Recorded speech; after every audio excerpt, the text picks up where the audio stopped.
Como vos disse há pouco, enquanto vos saudava e vos apresentava em jeito de boas-vindas,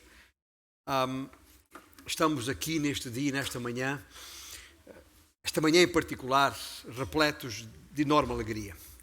E repletos de enorme alegria por três razões em especial. Primeiro, porque esta é a vontade do Senhor, que nos congreguemos.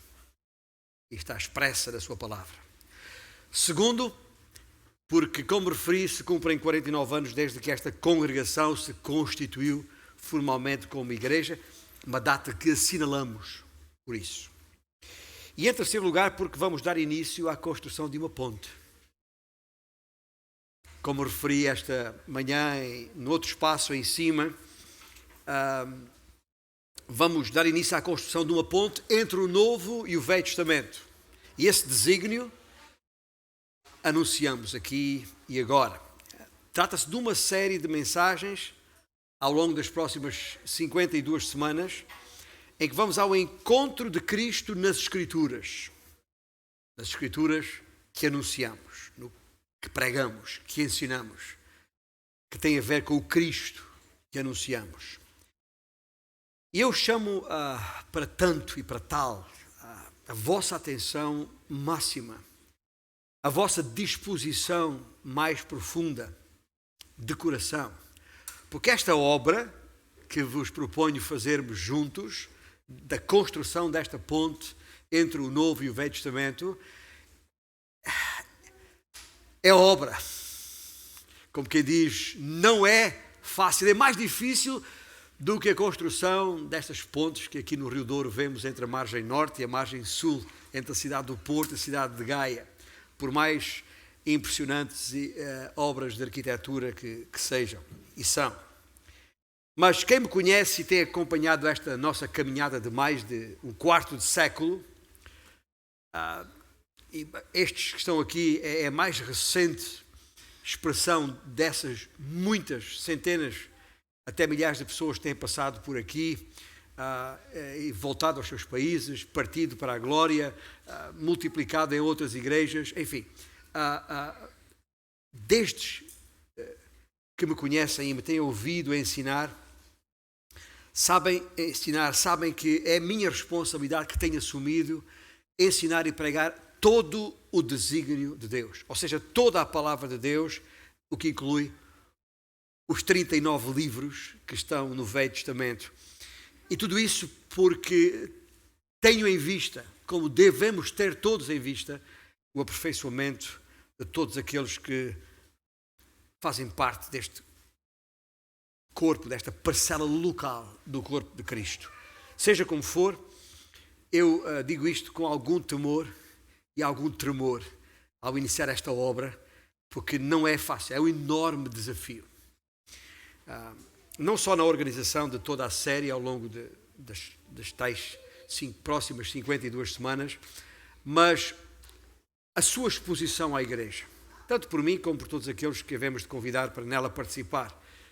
Mas já venho expressando esse desejo há muito tempo. Os irmãos que me têm ouvido recentemente sabem, há muito que eu falo nisto, há muito que eu oro por isto, que estou planeando isto, esta decisão de ensinar a respeito do Velho Testamento de uma forma mais direta, mais incisiva. Não é que não tenhamos pregado sobre o Velho Testamento, não é que tenhamos até exposto livros do Velho Testamento, temos feito isso ao longo dos anos, sem dúvida. Mas este desafio de construção, quando eu falo de construção de uma ponte entre o Novo e o Velho Testamento, tem uma outra particularidade, tem uma outra perspectiva que eu gostaria que ficasse clara entre nós. É que vamos à procura de Cristo no Velho Testamento. Especificamente. Porque as Escrituras do Velho Testamento são a respeito de Cristo. Está lá. E não é preciso, não vai ser preciso, espero eu,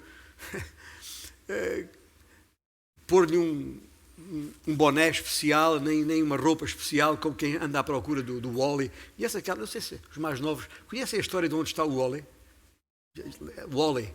Aquele livro que figuras ilustradas em que no meio de muita confusão e de muita coisa, muito detalhe, muito pormenor e muita gente e muitas... a ver se encontramos o Wall-E naquelas páginas desse livro. É um livro de passatempo muito interessante. Eu já há muitos anos, nem sei porque é que me lembrei disso agora. Mas esse Wall-E tem, para facilitar encontrá-lo ali, ele tem um boné próprio, tem umas roupas com umas cores próprias para facilitar. Mesmo assim não é fácil. Meus irmãos, nós não precisamos de bonés, nem de cores distintas para encontrar Jesus Cristo no Velho Testamento. Sabe porquê? Porque Ele está em nós. O seu Santo Espírito está em nós. E é isso a única condição necessária para podermos não só encontrá-lo nas páginas do Velho Testamento, mas poder perceber a mensagem que ali está escrita a seu respeito. Porque a verdade é esta, e como sublinhei esta manhã, já é impossível sequer conceber o Novo Testamento à parte do Velho. Mas também temos a vantagem, a enorme vantagem, de termos o Novo Testamento hoje, que não tinham os primeiros discípulos nos primeiros anos da igreja. Porque é muito mais fácil para nós entendermos o Velho Testamento agora. Mas talvez alguns se interrogam, mas pastor, porquê agora? Porquê agora que as nossas mentes estão tão preocupadas com temas e questões que ocupam e pressionam até o nosso pensamento cotidiano aqui na Terra, como as guerras, e uma em particular que é que está na ordem do dia na Ucrânia, a doença, e uma em particular como tem estado na ordem do dia, a Covid-19, o custo de vida, outro problema, já estamos preocupados. Eu acho que há pessoas mais preocupadas já com o preço, o aumento do preço dos combustíveis ou do custo de vida, do que estão preocupadas com as vidas das pessoas em sofrimento na guerra. Mas isso é é assim que o homem é assim que funcionamos em geral. Mas porquê agora, quando temos tantas outras preocupações na ordem do dia? Isto para além das questões ambientais, já agora, que é outro tema que está na ordem do dia. Ora, é precisamente por tudo isso e isso tudo que importa elevar o nosso pensamento. É por isso que eu fiquei especialmente agradecido aos nossos músicos pela escolha dos cânticos nesta manhã, porque eles fizeram exatamente isso. Eles ajudaram-nos a elevar o nosso pensamento para as coisas que são do alto. Como Paulo nos exortou na sua Epístola aos Colossenses, capítulo 3, buscai as coisas lá do alto, onde Cristo vive, porque Ele está fisicamente assentado à direita de Deus Pai. Paulo diz, pensai nas coisas lá do alto e não nas que são aqui da terra. Ou seja, se nós tivermos os nossos olhos apenas nas coisas aqui da terra, jamais vamos perceber o que se passa lá no alto. Mas quero-vos dizer uma coisa: se nós estivermos bem sintonizados com as coisas do alto, vamos entender tudo aquilo que na terra subsiste. E por isso é preciso dar, agora mais do que nunca, e à medida que vemos que se aproxima aquele dia, o dia que Cristo vai voltar. Um versículo que está lá em Hebreus capítulo 4 e 10 e que referimos ontem também à tarde aqui. Ainda se torna mais urgente levar, e estou outra vez a citar Paulo, neste caso na segunda epístola que escreveu à igreja em Corinto, levar o nosso pensamento cativo à obediência a Cristo. Eu gosto desta expressão, cativar. É uma expressão que se usa muito em finanças também. Uma quantia está cativa. Quer dizer que não se pode mexer, não pode usá-la para mais nada senão para aquilo que ela está alocada.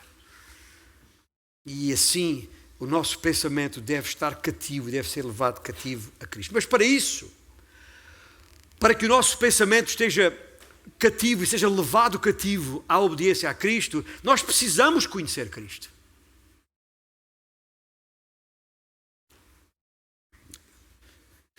Esta pausa é porque me estou a lembrar das palavras do apóstolo Paulo quando escreveu à igreja em Filipos, lá no capítulo 3, e passo a citá-lo: mas o que para mim era lucro, isto considerei perda por causa de Cristo. Sim, diz Paulo, deveras considero tudo como perda. Porquê?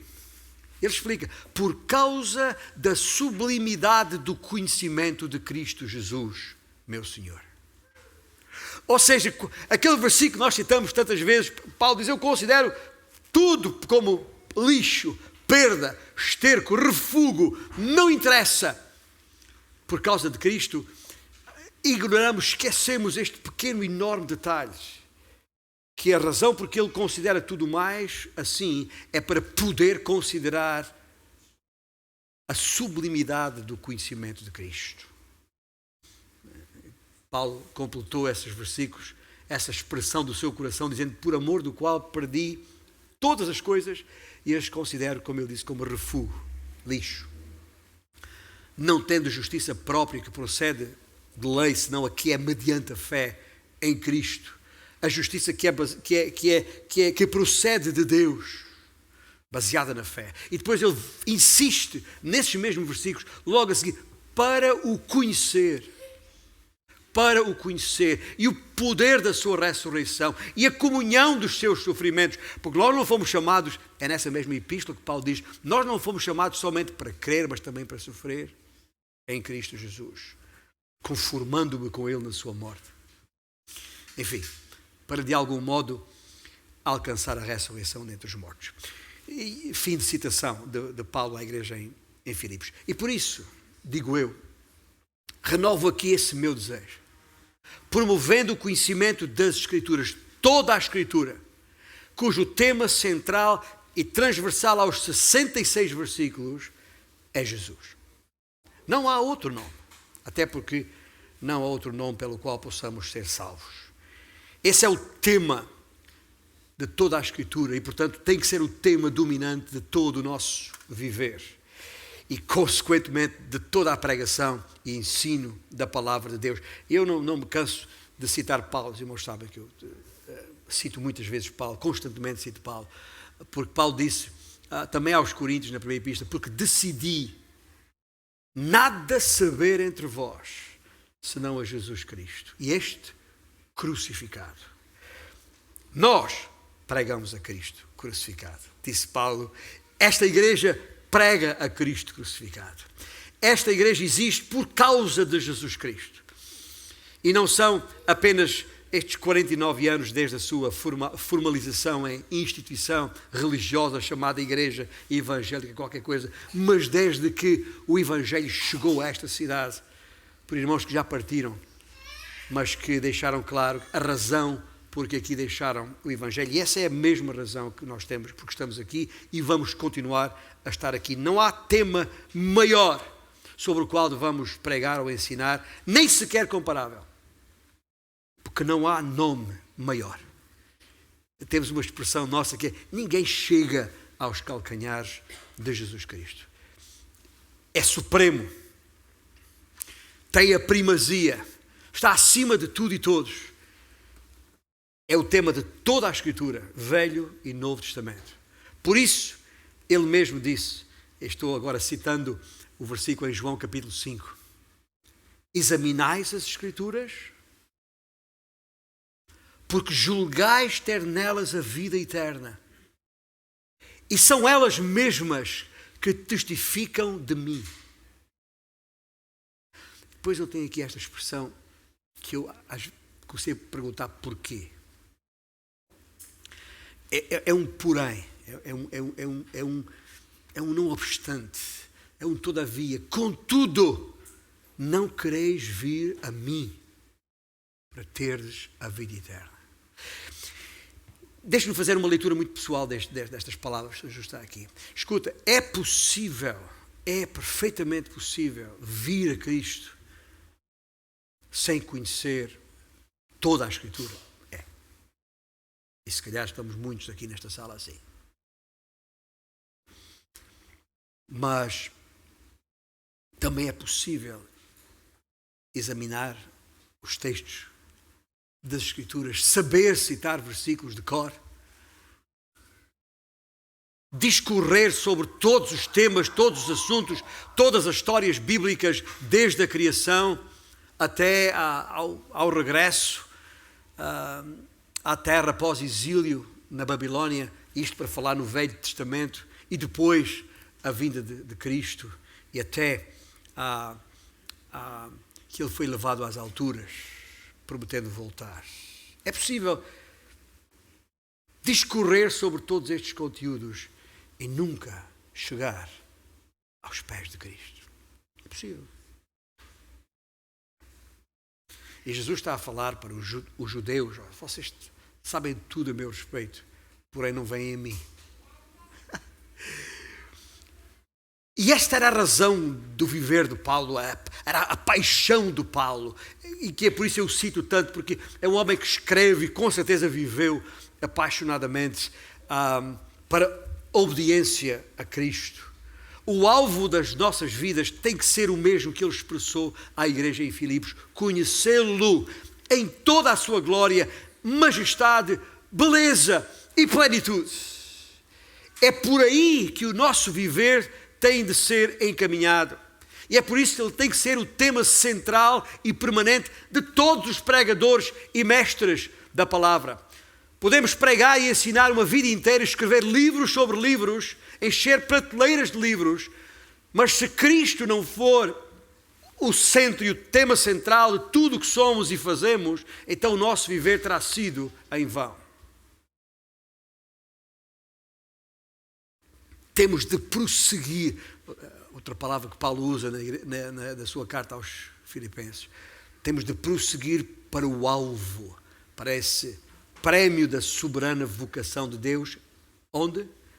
Em Cristo Jesus. Porque Ele é o autor e consumador, ou seja, o aperfeiçoador da nossa salvação. Ele é a chave da nossa santificação. Ele é quem, através do Espírito, produz a transformação das nossas vidas, conforme a sua gloriosa imagem. Outra vez, Paulo, escrevendo aos Coríntios, disse: e todos nós com o rosto desvendado, porque agora já vemos. O Velho Testamento já foi revelado no Novo, em Cristo Jesus, contemplando como por espelho a glória do Senhor, escreveu Paulo aos Coríntios, somos transformados de glória em glória na sua própria imagem, como pelo Senhor, o Espírito. Mas ao esquadrinhar, e tenho que dizer isto com algum peso, alguma dor no coração, e hoje em dia é tão fácil clicar nos computadores, nas redes sociais, nos YouTubes desta vida, e ouvir e ler, tantos são os livros que as livrarias evangélicas produzem e vendem. É possível, ao esquadrinhar o panorama deste mundo chamado evangélico, eu digo chamado evangélico porque nem tudo que luz é ouro, percebe-se que aquilo que uma grande parte dos pregadores ensinam sobre Jesus é leve e irrefletido, porque recai sobre, ou põe a ênfase, ou põe o foco em cada um de nós, nas pessoas. Como se Cristo,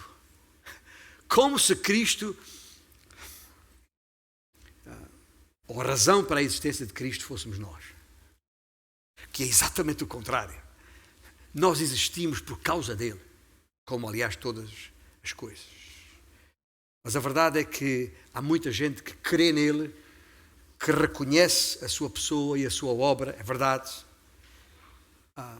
o que fez, o que faz, mas parece que há um contentamento, ou contentam-se com isso, com um entendimento superficial a seu respeito, apenas para perceber, ok, o que é que ele fez por mim, o que é que ele tem para me dar, o que é que há em Cristo que me interessa, o que é que Deus tem para a minha vida que me realiza, que produz bem-estar, que me faz prosperar.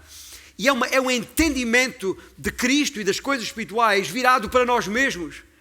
É isso que é a generalidade, e havendo obviamente honrosas exceções, e esperemos que nós sejamos uma dessas exceções, pensam a respeito e falam a respeito de Jesus.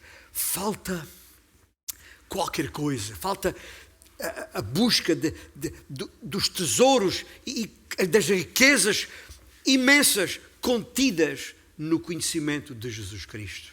Porque é isso que vai fazer a diferença nas nossas vidas, porque é isso que vai transformar as nossas vidas de glória em glória à semelhança da imagem de Cristo. O tal processo de santificação.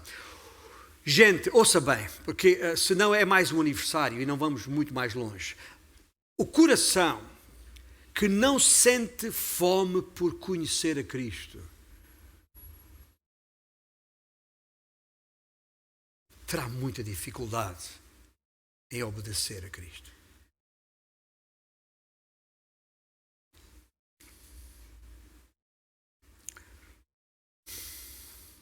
Porque a obediência, e estou a usar a palavra que Paulo usou, a obediência resulta do nosso amor por Ele. E o nosso amor por Ele vem do nosso conhecimento dEle. Não venha com histórias. É por isso que eu digo, quando digo a respeito da minha própria esposa, depois de quase 41 anos de matrimónio, eu a amo mais hoje. Sabe porquê? Porque eu a conheço melhor hoje. Não há volta a dar a isso. Quando o amor é verdadeiro, o tempo dessa relação aumenta o conhecimento. E, consequentemente, a relação acontece de uma maneira adequada e propícia. E, portanto, meus irmãos, nós sabemos muita coisa sobre Cristo. E sabemos o essencial, isto é, que Ele morreu e ressuscitou por cada um de nós, para nos purificar do nosso pecado e para nos reconciliar com Ele mesmo, com o Senhor Deus, para a vida eterna. Mas a minha pergunta nesta manhã, e de forma muito solene, é esta: será que sabes tu, ou eu, exatamente o que é que o seu coração, o coração de Jesus, sente por ti? Não que Deus amou o mundo de tal maneira, claro, sabemos isso. Mas sabes tu o que é que o seu coração sente por ti? Estás consciente não apenas da sua obra expiatória em favor da tua pecaminosidade, mas do que o seu coração sente profundamente por ti, apesar dessa pecaminosidade? Sabemos o que o Senhor sentiu por nós, seu amor, por causa do nosso pecado. Mas será que sentes hoje, no teu dia-a-dia, o que é que o coração do Senhor Jesus sente por ti, apesar do teu pecado? Porque nós continuamos a ser pecadores, ou não? E é isso que eu queria dizer-vos de uma maneira muito clara, muito inequívoca, neste sentido. Há pouco falei-vos na minha mulher. Ela detesta que eu falo nela. Que já sinto as orelhas quentes que ela está a me ouvir. Mas todos nós sabemos sobre nós muitas coisas. Se chegar junto da minha esposa e perguntar a ela, a meu respeito, por exemplo, sobre qual é... Não sei se ela sabe qual é o meu peso. Deve saber, porque há já muitas décadas que anda ali nos 84, 83, não é mais do que isso. Mas perguntar a cor dos meus olhos, perguntar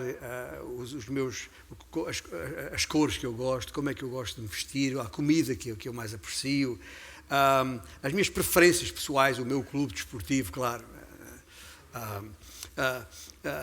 se gosto ou não gosto de viajar e onde é que eu gostava de ir.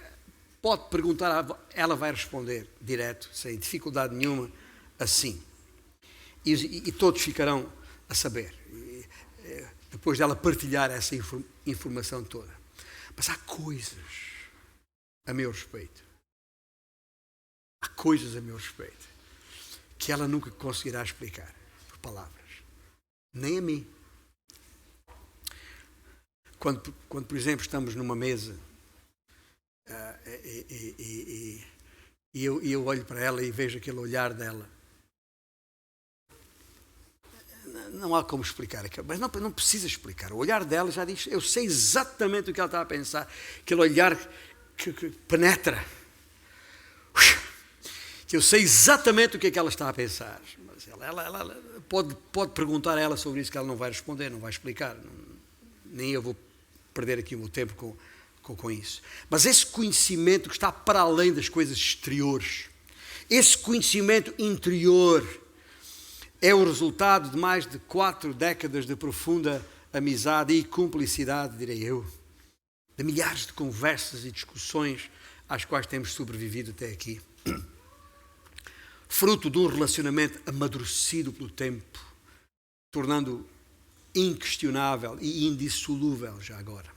À prova de fogo, mesmo quando o olhar dela é fogo.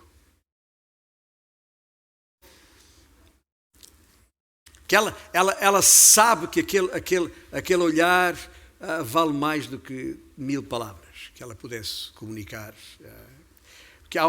E uma coisa é ela descrever-me nas coisas exteriores, outra coisa é descrever o que realmente eu sinto por ela e na profundidade do meu coração. E eu estou a dizer-vos isto porque a ideia é exatamente a mesma em relação ao respeito de Cristo. Uma coisa é saber as doutrinas da sua encarnação, expiação, propiciação, justificação, reconciliação e todos os ãos afetos à soteriologia, na teologia sistemática. Uma coisa é saber tudo isso a respeito de Cristo, que são importantes, são importantes verdades. Outra coisa é sondar aquilo que o seu coração, o coração de Jesus, sente por nós, por ti. Quem é este Jesus? Eu quero dizer-vos que já agora, ainda a este respeito, os 4 evangelhos, por exemplo, falam muito sobre a vida de Cristo. O seu nascimento, o seu ministério, tudo aquilo que ele ensinou aos seus discípulos e fez questão que os seus discípulos ensinassem. Temos informação que chega sobre as suas viagens, sobre os seus hábitos de oração até. Ficamos a saber bastante sobre os seus profundos e longos sermões, pelas diferentes e constantes reações daqueles que aqui e ali foram ouvindo Cristo, e principalmente o facto de ele mesmo ser o cumprimento do que está contido nas Escrituras do Velho Testamento. Nos Evangelhos está tudo ali, toda a informação sobre a sua vida, depois a sua injusta prisão, o seu ignominioso sofrimento e morte de cruz, a sua espantosa ressurreição, e isso sem falar, escuta, de milhares e milhares e milhares de páginas que a esse respeito, através dos séculos, homens, mulheres têm escrito, teólogos têm escrito a respeito de Jesus Cristo. Ou seja, no total dos 4 evangelhos, Mateus, Marcos, Lucas e João, um total de 89 capítulos estão ali, apenas uma vez,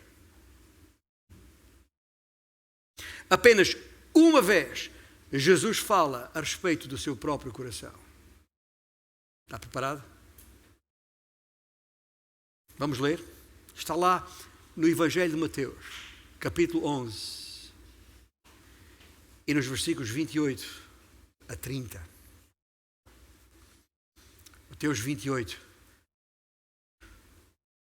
Mateus capítulo 11, assim é que é, versículos 28 a 30.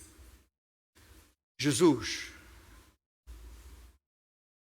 diz isto: vinde a mim, todos os que estáis cansados e sobrecarregados, e eu vos aliviarei. Tomai sobre vós o meu jugo e aprendei de mim, porque sou manso e humilde de coração, e achareis descanso para a vossa alma, porque o meu jugo é suave e o meu fardo é leve. Quero dizer-vos que quero aqui dar crédito a um irmão que em março de 2020, logo após, março ou maio, foi em maio de 2020, logo após o início da pandemia, embora o livro não tenha nada a ver com a pandemia, porque já estava escrito quando foi publicado, como é óbvio, mas publicou um livro que recentemente chegou à minha mão por um pastor colega, que fez questão de pôr a minha mão para eu ler, um livro escrito por o irmão Dane Ortland, não está em português ainda, é Gentle and Lowly, que são as palavras na versão inglesa que Jesus escreveu aqui, ou disse aqui, de acordo com o registro de Mateus, manso e humilde. Um livro escrito para pecadores como nós. Um livro escrito para sofredores como nós. E foi ele que chamou a minha atenção para isto, esta ideia. Em 89 capítulos que há nos 4 evangelhos, uma única vez, Jesus fala do seu próprio coração, desta maneira. É aqui, neste cantinho, este cantinho único em toda a Bíblia, que Jesus abre o véu e nos permite chegar ao âmago do seu coração. Permitam-me a redundância aqui, ao coração do seu coração. O coração do Deus Altíssimo e Soberano. Aquele que, e cito de novo Colossenses 1, aquele que, porque em quem foram criadas todas as coisas nos céus e sobre a terra, as visíveis e as invisíveis, sejam tronos, sejam soberanias, quer principados, quer potestades, tudo foi criado por meio dele e para ele. Ele é antes de todas as coisas, nele tudo subsiste. Ele é a cabeça do corpo, da igreja. Ele é o princípio primogênito de entre os mortos, para em todas as coisas ter a primazia, porque aprova Deus que nele residisse toda a plenitude. Esse mesmo que Paulo descreve desta forma, afirma ser manso e humilde de coração. Uau! Quero dizer-vos que isto não é fácil de captar.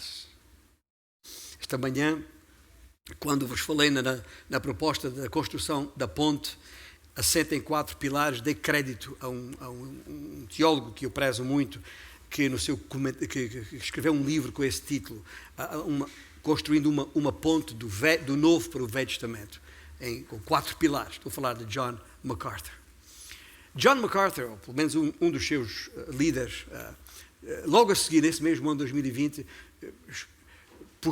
publicou um artigo insurgindo-se contra o conteúdo deste livro, criando mais uma controvérsia que há por aí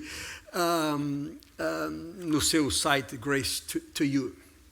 E numa resenha a respeito deste livro. E qual é a crítica? A crítica é que este livro como que diminui a pessoa de Jesus Cristo. Coloca num patamar que põe em causa tudo aquilo que ele é enquanto Deus. E eu estou aqui a dizer, eu discordo de John MacArthur nisto. Tenho dito aqui muitas vezes, concordo com ele em muita coisa, mas discordo. Porque, sim, Jesus Cristo é isso tudo, é esse Deus Altíssimo, é esse Deus soberano, mas ele também é esse homem perfeito. E não é menos homem por ser 100% Deus, nem é menos Deus por ser 100% homem. Por essa razão, eu estou a chamar a nossa atenção para isto e dizer-vos agora que quando Jesus mesmo diz: aprendei de mim que sou manso e humilde de coração, naturalmente, obviamente, eu talvez não preciso de vos dizer isto, mas ainda assim vos digo, quando a Bíblia fala de coração, seja no Velho, seja no Novo Testamento, não tem nada a ver com aquela parte emocional da vida. O meu coração anela, ou sinto isto, ou sinto aquilo. Tem nada a ver. Quando a Bíblia fala do coração, refere-se àquilo que é o centro motivacional de tudo o que fazemos. É o que nos faz sair da cama a cada manhã. Aquilo que nos move durante o dia e nos faz chegar à noite desejando sonhar com isso. Esse é o nosso coração. É a base das motivações. Em termos bíblicos, o coração não é uma parte de nós, mas o centro do que nós somos.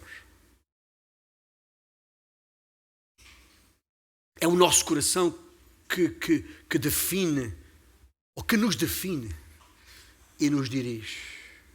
Por essa razão, o sábio Salomão, em de acordo com o livro de Provérbios, capítulo 4, versículo 23, diz: sobre tudo o que se deve guardar, guarda o coração, porque dele procedem as fontes da vida. É central, é fulcral, é o que faz de nós o ser humano que somos. O coração orienta tudo o que fazemos, é quem nós somos. E com esta ideia de coração em mente, Jesus diz: aprendei de mim, que sou manso e humilde de coração. E há aqui 3 pontos com os quais eu vou apenas, quase que em esboço, referir-vos para guardar no vosso coração.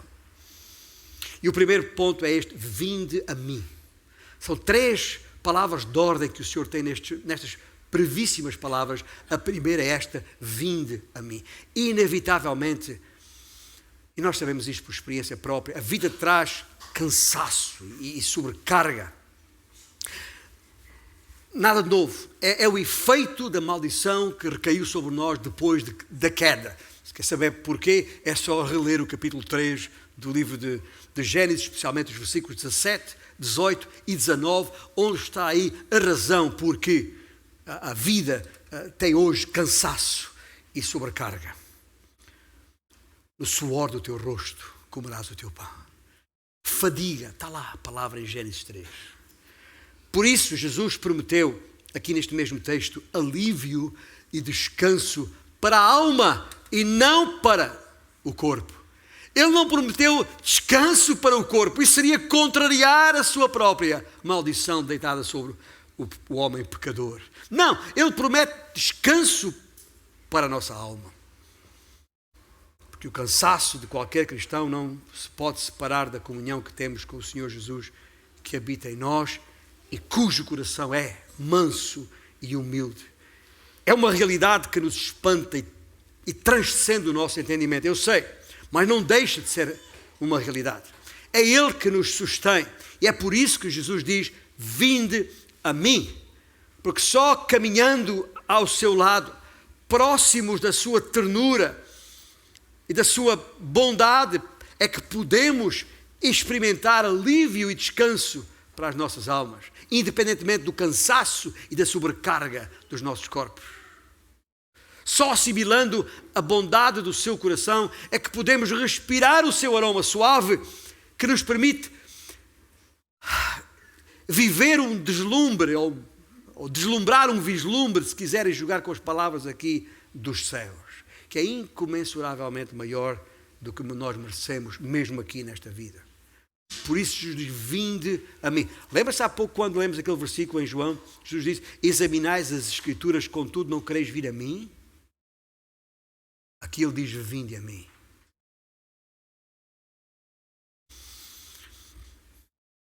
E depois disse: aprendei de mim. O segundo ponto aqui, que eu queria deixar convosco. E porquê?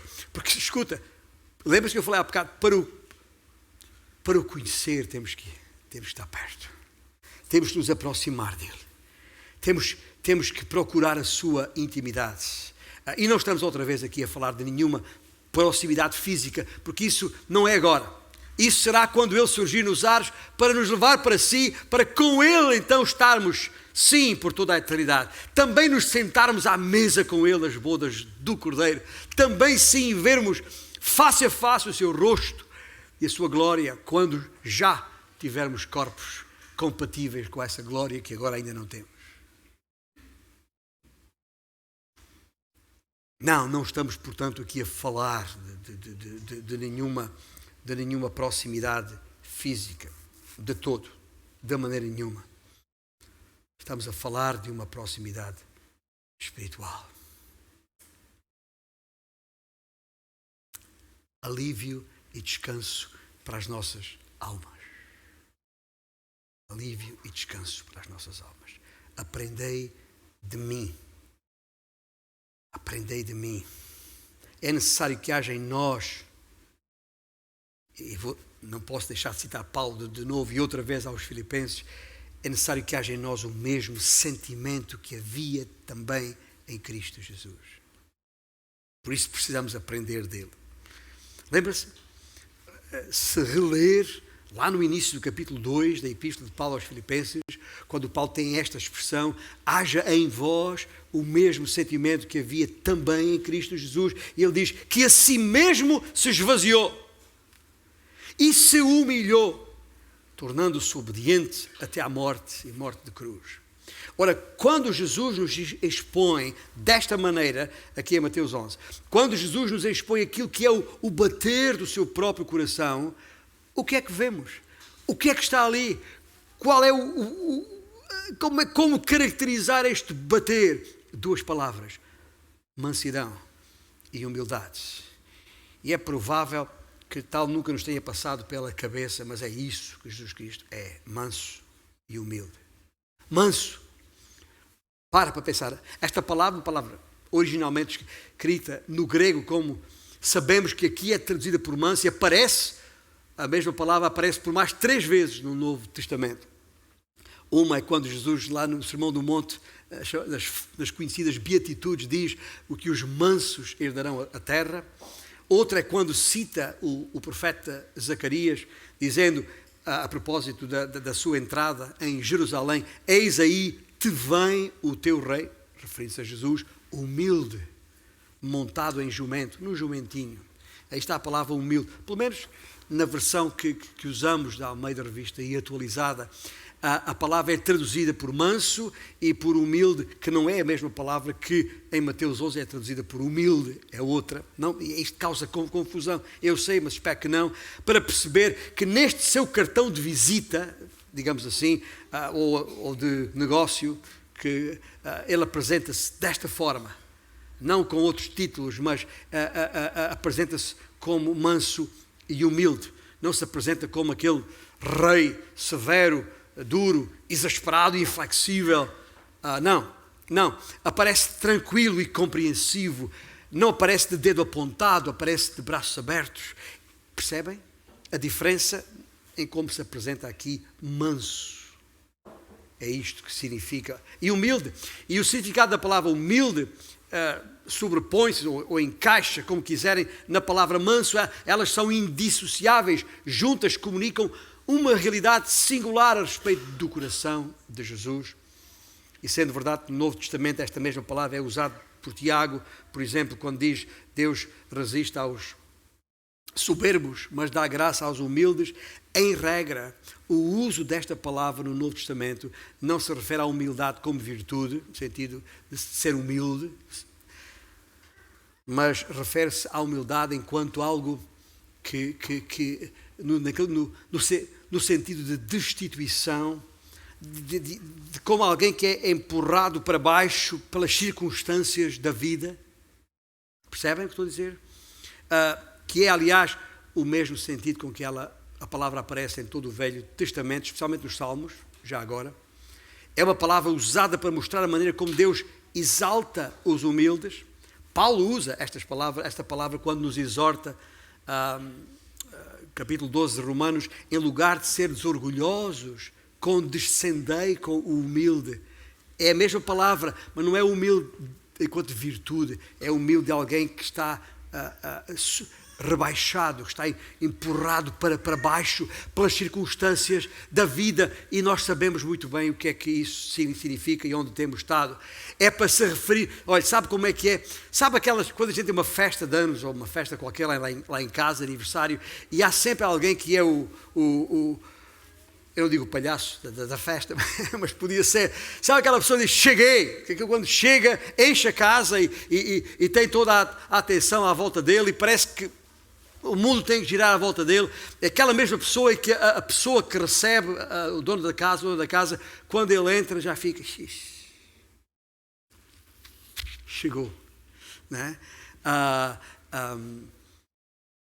É o contrário disto. Quando diz humilde, é o contrário disto.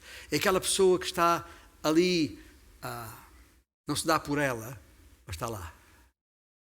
É acessível com tudo aquilo que a palavra acessível pode querer dizer. É o mesmo Jesus, com aquela glória resplandecente e aquela santidade deslumbrante do Rei dos Reis, do Senhor dos Senhores, do Criador dos céus e da terra. É essa mesma pessoa, mas está ali acessível. Na sua suprema singularidade. Uma singularidade como, obviamente, e a palavra indica isso mesmo, não há igual na história. Ninguém há mais acessível do que Jesus Cristo. E para te chegares a Ele, ouça bem o que está aqui a dizer, para te chegares a Ele não precisas de pré-requisitos, não é necessário pôr-te em bico de pé. Basta abrir o coração para Jesus e os seus braços te envolverão aconchegando-te. Eu não sei, mal conheço o meu próprio coração, quanto mais o vosso que me ouvis nesta manhã. Mas este Jesus conhece o teu coração. E o que ele está a dizer aqui é, seja qual for a tua necessidade agora, é isso que ele é. Aliás, escuta, é exatamente isso que a palavra Jeová, Javé, Yahweh significa. O Senhor. Ou seja, o que quer que seja a tua necessidade, é isso que Ele é. E é por essa razão que Ele diz, vinde a mim e aprendei de mim. E quando diz, vinde a mim e aprendei de mim, diz, vós todos os que estáis cansados e sobrecarregados. Está a ver o que Jesus está a dizer aqui? Não precisa para se chegar a Jesus, não precisa primeiro de se preparar. Tipo, preciso de me limpar, preciso de me purificar, preciso de perfumar, preciso de estar em condições, a meu ver, para me chegar a Jesus. O que ele está a dizer é que é exatamente o contrário. A única qualificação que precisamos para chegar junto a Jesus é estar cansado e sobrecarregado. Dá para se identificar com isso? Sentes-te assim? Porque basta isso. E é só isso que é preciso para poder chegar a Jesus. É esse peso, é essa carga ou sobrecarga que tens em ti mesmo ou em ti mesma que te qualifica para vires a Jesus. Porque não há nada para pagar. Quando Jesus diz, eu vos aliviarei, o seu alívio, o seu descanso é dádiva, não há aqui nenhuma transação. Não precisas de te esforçar para ser, porque Deus sabe como estás.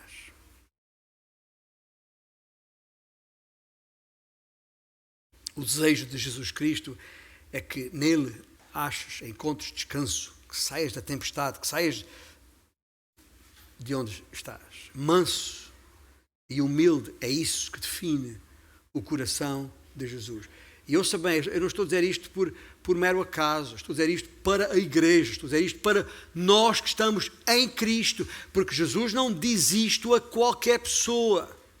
Ouça bem, porque se ler com atenção nesse mesmo texto bíblico de Mateus 11, pouco antes, esta mesma voz, estes mesmos lábios dizem, ai de ti, Corazim, ai de ti, Betsaida. Digo-vos, porém, que menor rigor haverá no dia do juízo para com a terra de Sodoma do que para contigo. E este Corazim, ou Betsaida, pode ser o nome de qualquer pessoa. Um dia ele vai apresentar-se como o juiz. Mas hoje, este mesmo juiz, este mesmo Senhor é manso e suave, humilde, de coração gentil, não é mole e frouxo, tá bem? Tem nada a ver com mole e frouxo, nada disso, absolutamente nada disso. E finalmente ele diz, e com isso esta ideia quero que guardemos em nosso coração nesta manhã, tomai o meu jugo. Isso já era difícil perceber a profundidade destas palavras, agora não facilita. Tomai sobre vós o meu jugo. Até parece... Sabe o que é um jugo, não é? Pessoal, não precisamos ser agricultores ou gente do campo para saber o que é o jugo. O jugo é aquela coisa pesada que cai sobre a cabeça de um boi ou de uma junta de bois. e tem que ser pesada e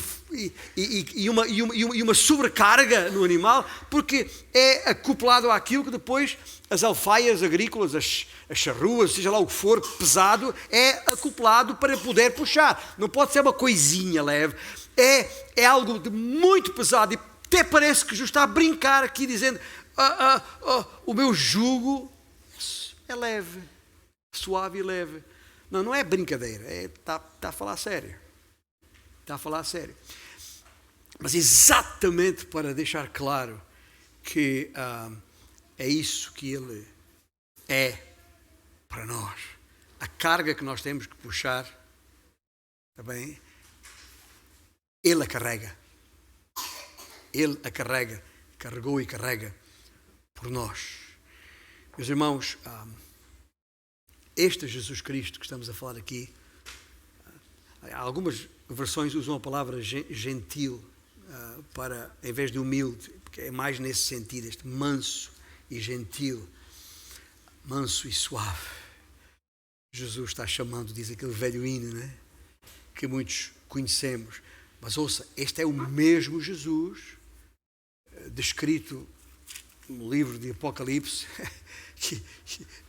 quer na parte final do livro, quer no próprio início do livro, lendo aqui apenas em Apocalipse capítulo 1, logo no capítulo 1, a visão que João tem deste Jesus glorificado, quando diz a sua cabeça e cabelos eram brancos como alva lã, como neve, os olhos como chama de fogo, e não são os olhos da minha mulher já, a falar os olhos de Cristo, os olhos são como chama de fogo, os pés semelhantes ao bronze polido, como que refinado numa fornalha, a voz como a voz de muitas águas, tinha na mão direita 7 estrelas e da boca saía uma afiada espada de 2 gumes, o seu rosto brilhava como o sol na sua força. É este mesmo Jesus que diz, tomai sobre vós o meu jugo. Mas para isso temos que vir a Ele e temos que aprender dele. E é por isso que precisamos de uma Bíblia. Gente, é por isso que precisamos de uma Bíblia. Sabe porquê? Porque a nossa intuição natural, ou pela nossa intuição natural, não conseguimos mais do que um Deus à nossa medida, do que um Jesus à medida das nossas necessidades. O Deus revelado nas Escrituras, este Jesus que vos proponho conhecer cada vez mais, este Deus revelado nas Escrituras desconstrói as nossas predileções intuitivas e nos surpreende com as suas perfeições infinitas. E a sua infinita perfeição permite que nela ou nele achemos as suas infinitas mansidão e humildade ou gentileza. É quem Ele é o seu próprio coração. Jesus assim o disse. E por isso intitulei esta mensagem por O que Jesus disse, para que atentemos de todo o nosso coração. Amém?